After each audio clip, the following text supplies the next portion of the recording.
Hi, this is Sarah Brown with 1851 Franchise, and with me here today is Jose Torres from FranNet. Thank you so much for taking the time to speak with me today.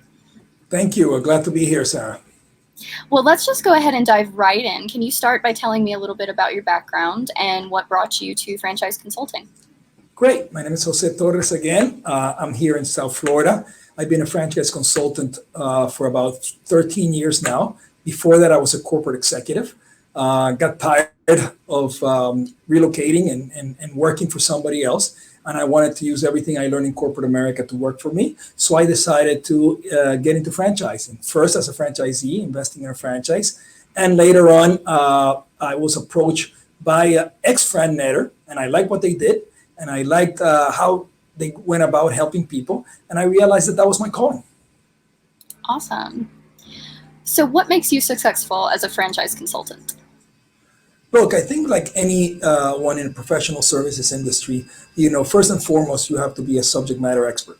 That goes without saying, to be able to guide your clients toward the right decisions with regards to business ownership, especially in franchising, you need to have subject matter expertise. Not only subject matter expertise on the industry, but subject matter expertise in the area, geographic area where your client is looking to open the business. And that's where I think that, we really add value to our clients, helping them look at the local landscape where they're looking to, live, eat, and breathe this business and be able to connect them well in that local market. And also with regards to some additional things that I think is important as a franchise consultant is to make sure that we match great people with great businesses. We're very selective of who we try to work with in terms of the franchise companies. Like any industry, there's great companies, there are average companies, and there's obviously underperforming weak players. So what we try to do is we try to work with great companies and match great clients to their businesses. And to do that, we have to learn intimately about our client's goals, objectives, what he's willing to do, what he's not willing to do, and make sure that we position him or her for success from the very get-go. Great. Yeah, location is definitely an important factor. So what advice do you have for people wanting to become franchise owners? Look, business ownership is not for everybody, obviously. I think that it's probably the biggest decision somebody's going to make in their life. So it has to be approached with the right mindset. And more than anything, it has to be approached with right honesty. You have to really, really reflect and understand whether you are fit for business ownership. We can help clients understand, how well are they fit for business ownership, but really you have to be honest with yourself and understand why you want to do this. Are you doing this just because you lost your job and you can't find a job? That's a terrible way to go into business. You want to make sure the motivation to do it, you have the self-confidence to do it, and you are someone that, takes charge of obviously his or her career and makes things happen. Great.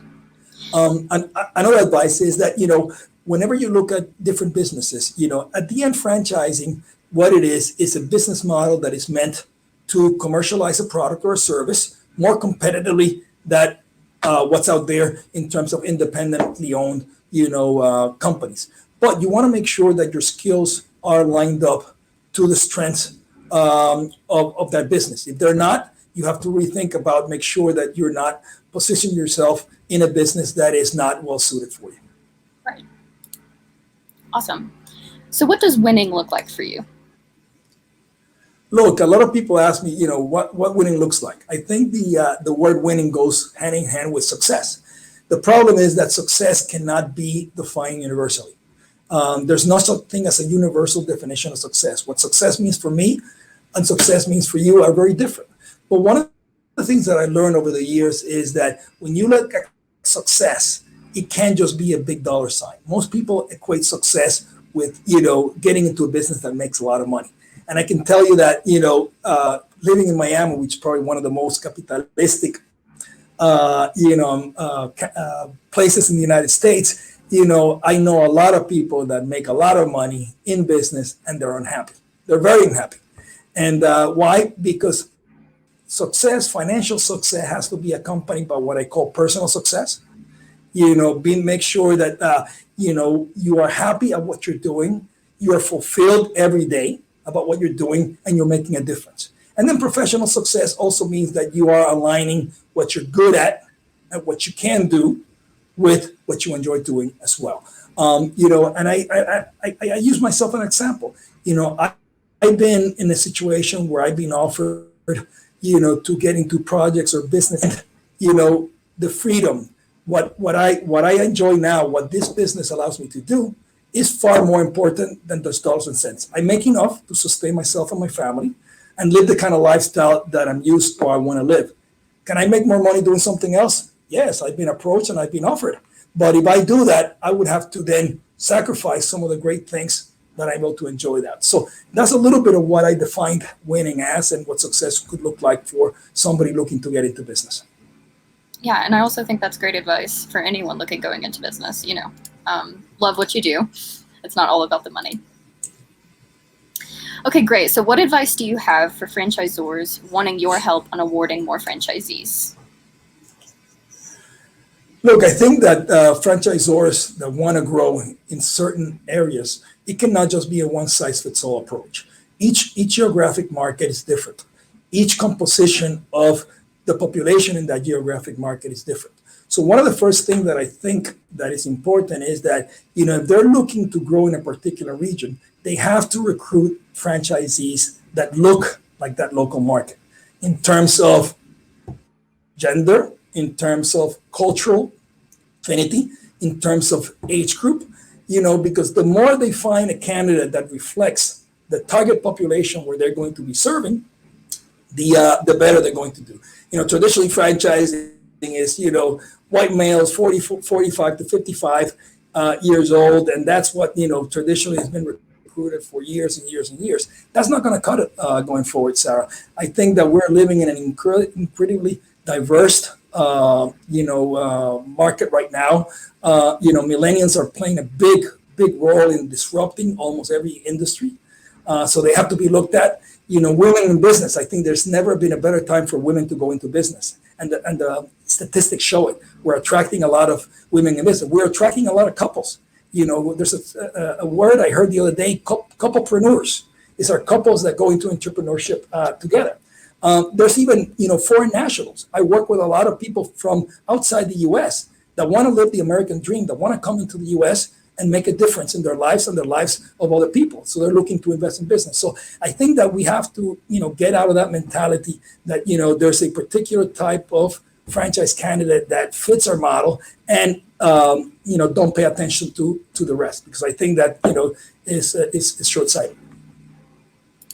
Awesome. So how can franchisors better communicate with you? Look, I think that this whole, virtual aspect that we have learned to live at during the pandemic is really a game changer. It allows us to really, be more productive, but at the same time, be accessible, visually to more people.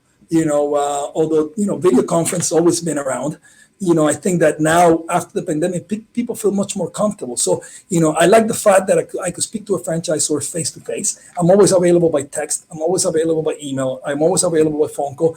But I think that the few minutes we can spend face to face to talk about their business, what type of people they are doing well in their business, whenever we send them a candidate, how can we help them, make sure that they're educating that candidate the right way. I think this physical interaction, goes a long way, Sarah. I mean, virtual physical interaction, which is what we call it, goes a long way in helping us, better connect with franchisors. And I think we should all take a lot more advantage of that.